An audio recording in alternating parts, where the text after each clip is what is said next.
សម្រាប់វីដេអូមួយនេះសូមផ្ញើជូនបងប្អូនម្នាក់នោះជាពិសេសមីអូនជួយតម្លាក់សម្ដីបងអូនឯងចុះបន្តិចតម្លាក់បន្តិចមកអូនកុំខ្ពស់ពេកសម្រាប់បងប្អូនប្រកាសជាដឹងហើយថាមនុស្សខ្ញុំកុំមុននឹងតបតគេបើសិនជាគេខមមិនថាអីឲ្យខ្ញុំមកគ្រូអីហ្នឹងខ្ញុំអត់ដែរតបតគេបើតបតគេក៏ខ្ញុំតបតដល់សម្ដីពីរោះដែរខ្ញុំអត់ដែរសម្ដីកាចខ្លាំងដាក់គេទេនិយាយទៅសម្រាប់ការខ្ញុំធ្វើវីដេអូរបស់ខ្ញុំ6 7ឆ្នាំแล้วហើយបងប្អូនអាចដែលខ្ញុំតបតគេអស់ល្បឺត4វីដេអូដែលខ្ញុំខឹងខ្លាំងបងប្អូនហ្នឹងសិតតែខ្ញុំធំអត់បានហើយបើធ្វើវីដេអូទៅប៉ះពាល់គេទៀតខ្ញុំកម្រនឹងធ្វើទៀតប៉ុន្តែសម្រាប់បងអូនស្រីម្នាក់នេះវិញអូខ្ញុំរសារភាពក្លាហានរបស់គាត់មែនទែនបងអូននិយាយរួមទៅសម្រាប់ក្នុងវីដេអូនេះបើសិនជាខ្ញុំចេញទៅគាត់ប្រកាសជាដឹងហើយថាគាត់ព្រោះអីគាត់ក៏ជាអ្នកធ្វើ content វីដេអូម្នាក់ដែរបងប្អូនប៉ុន្តែខ្ញុំសុំអត់បញ្ចេញរូបគាត់ទេណាបងអូនចាខ្ញុំអត់សុំអត់បញ្ចេញរូបគាត់ទេប៉ុន្តែខ្ញុំសរសើរគាត់ខ្ញុំតាំងពីខ្ញុំធ្វើវីដេអូមកខ្ញុំឆាតជាមួយអ្នកណាក៏ដោយខ្ញុំកំរនឹងយកសំឡេងគេយកមកផុសណាបងប្អូនលុះត្រាតែអតិថិជនរបស់ខ្ញុំប៉ុន្តែសម្រាប់អតិថិជនរបស់ខ្ញុំទោះខ្ញុំយកមកផុសក៏ដោយពេលខ្លះក៏ខ្ញុំកែសំឡេងដែរបងអូនខ្ញុំអត់ទុកឲ្យដឹងថាបើសំឡេងគេស៊ីនទេហើយមួយខ្ញុំលុបទាំង profile គេចោលទៀតបងអូនគាត់ថាពេលខ្លះខ្ញុំភ្លេចកាត់បានតែសំឡេងភ្លេចកាត់រូប profile គេណា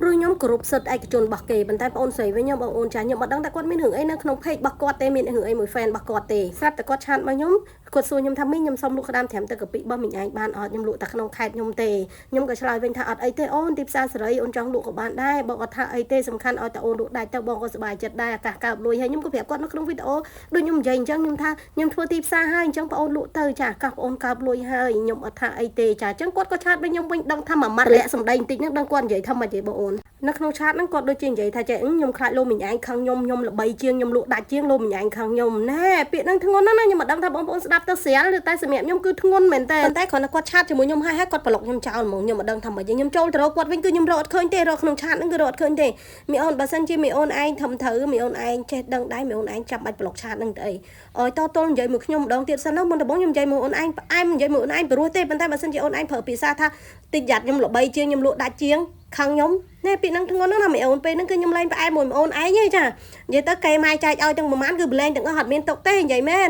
អត់បាច់មកចេញវីដេអូនិយាយចេះទេគឺនិយាយនៅក្នុងឆាតតទល់មាត់មួយមីអូនឯងនឹងហ្មងនិយាយមែនណាហើយសម្រាប់ fan គេទៀតនេះបងប្អូនអានមួយខ្ញុំទាំងអស់គ្នាសម្រាប់ខ្ញុំពាក្យនេះក៏ធ្ងន់ដែរមែនខ្ញុំអ្នកខាត់មែនខ្ញុំអ្នកអត់ឲ្យលក់ឯហេតុអីបានជាមកប៉ះពាល់ដល់ខ្ញុំមានមនុស្សខ្លះឈួតដល់ម្លឹងណគេចង់ធ្វើអីស្រេចតែគេទៅក្តាមមានគ្រប់ខេត្តនឹងកន្លែងហ្នឹងអត់ទាន់ប៉ះពាល់ខ្ញុំនេះកន្លែងដែលប៉ះពាល់ហ្នឹងមិនដូចទៅសើហើយចំណុចក្តៅអញ្ចឹងមិនឲ្យម៉ែកឆែតហ្នឹងបង្កើតសัตว์ក្តាមមកឈប់សិនបង្កើតសัตว์ក្តាមមិននិយាយត្រង់ហើយសំបីតែកូនខ្ញុំបង្កើតអត់បានផងសម្រាប់អូនឆែតវាសម្រាប់ច័ន្ទរិទ្ធបូមណែខ្ញុំបង្កើតអត់បានទេខ្ញុំអត់មានតែបង្កើតក្តាមទេស្រឡាញ់ហ្នឹងក៏ដោយអូនឯងគួរតែតម្លាក់សម្ដីចូលបន្តិចណាណែបង្កើតក្តាមធ្ងន់យកតែមែនតើហ្មងនេះបងអូនឯងមានបញ្ហាអីវែកញ៉ៃគ្នាក្នុងភ័យអូនឯងវែកទៅតែកុំយកឈ្មោះខ្ញុំទៅពាក់ព័ន្ធណាដោយបានយកឈ្មោះខ្ញុំទៅពាក់ព័ន្ធក្នុងហ្នឹងទាំងខ្ញុំអត់ដឹងរឿងអីសោះទាខ្ញុំយកទៅពាក់ព័ន្ធយកសម្លេងខ្ញុំយកទៅផុសទាំងអត់មានការសុំអនុញ្ញាតពីខ្ញុំហើយកុំសួររកសម្លេងឆាតហ្នឹងអត់មានទេបងអូនដោយសារអីដូចខ្ញុំនិយាយចឹងគឺគាត់គ្រាន់តែឆាតមកខ្ញុំហើយគឺគាត់ប្រឡុកចោលភ្លាមហ្មងយកពីលួនដល់មិនចឹងនិយាយមែនលួនហាស់លហ៊ុនតែហ្មងណាអញ្ចឹងសម្រាប់ក្នុងវីដេអូនេះមកកឆាតមកតែប៉ុណ្្នឹងទេហើយសម្រាប់បងប្អូនដែលចង់កំងក្តាមទឹកកាពិបងប្អូនអាចឆាតនៅក្នុង page នេះបានអរគុណច្រើន